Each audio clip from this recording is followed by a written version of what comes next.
Right, yeah, they told me to do it. Yeah, like you drive or not? And run back. Videotaping. It's beautiful here. We work for a company called Carriage Ride Through Time based out of Kentucky.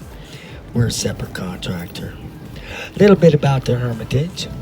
At its peak, it consisted of 1,200 acres. Today, the ladies of the Hermitage Association control 98% of that land. Thanks to them, this 1,120 acre chunk will remain intact for generations to come. Not only the land, I'll tell you about the people that lived on the land out here. They had the legal status of slave. They were cooks, carpenters, families, and friends. They were the working force that maintained this plantation and that lifestyle of the Jacksons.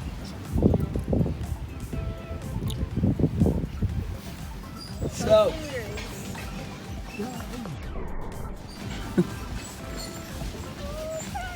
oh, a little arguing, just like kids.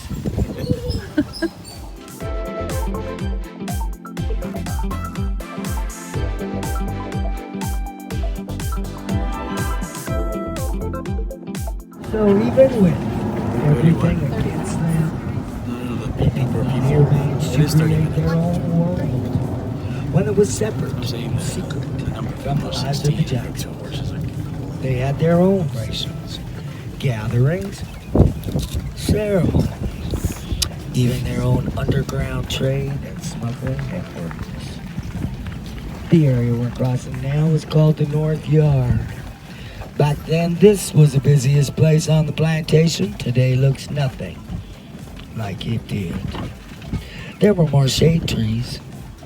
All the grass around us would have been worn down to the dirt clay soil from the traffic out here.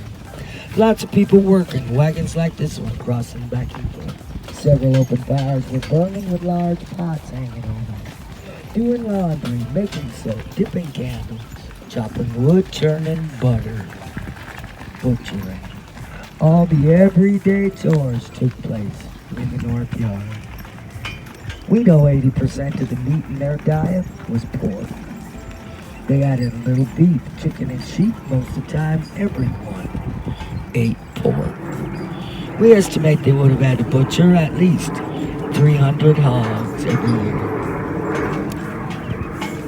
Out front of us, on this side of the electric fence, from that curve in the road to that curve in the road in this patch here, is where the vegetable garden was that served the mansion. I just want you to know the mansion's garden was that size. The garden had wooden fences all the way around it, because back then they fenced the hogs and chickens out, not in. There ain't nothing new about free-range chicken.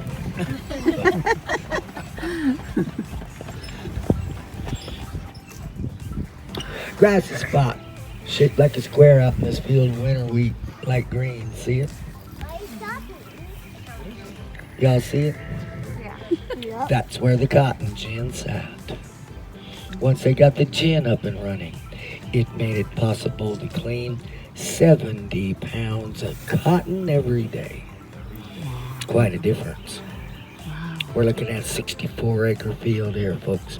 From that tree row yonder all the way around to this one. In 1805, we know they planted 42 acres of cotton, about 3/4 of that field. By 1820, they were planting over 300 acres of cotton. Look how big 64 is. Imagine 300 by hand. Wow. Don't forget the wheat, corn, and oats, 100 acres each. Although the cotton gin was the start of the Industrial Revolution, it actually had a very negative impact on slavery. Now they needed more planters and pickers to get these large crops in and back out of the field on time. But, step up. If you can supplement your diet with wild game, fish, garden vegetables, maybe then you didn't need as many rations from the big house. We know the rations out here per worker per week were 3.5 pounds of pork and 38 cups of corn. We called a peck of cornmeal, one big scoop. Access to the orchards was allowed. Dairy rations on a daily basis. We grew an enormous amount of potatoes. We know they had them in their diet. Just not quite sure how they rationed them out. Everyone worked 6 days a week at their Hermitage. Sundays they were encouraged to tend their own gardens, gather for their religious reasons. We're out in the field quarter now. And in 1998, the lady sponsored an archaeological dig out here. We found the remains of 4 duplex dwellings. These were built out of brick after the mansion was complete, because we had our own wooden floors after the construction was complete. By the people who lived in these duplexes. They all buried inside. Some were lined with limestone rock, others were lined with discarded brick. Some weren't lined at all. They referred to them as root cellars, because we found vegetable and animal remains in them, but we found a lot of other objects too, folks.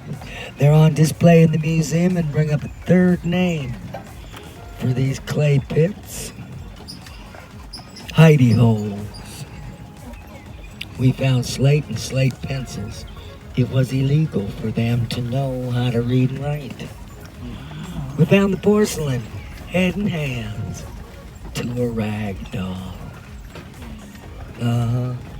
Quartz crystals, chunks of sulfur, come on soap, several pierced coins, probably worn around the neck or around the ankle for good luck. One of the pierced coins has an Islamic inscription written in Arabic. We found cowrie shells. Oh, that is... Normally you only find those kind of seashells in the Indian Ocean and on the west coast of Africa. Several round stone marbles with X's carved in them, and 3 brass amulets shaped like a human fist. Evidence of that secret smuggling network I told you about.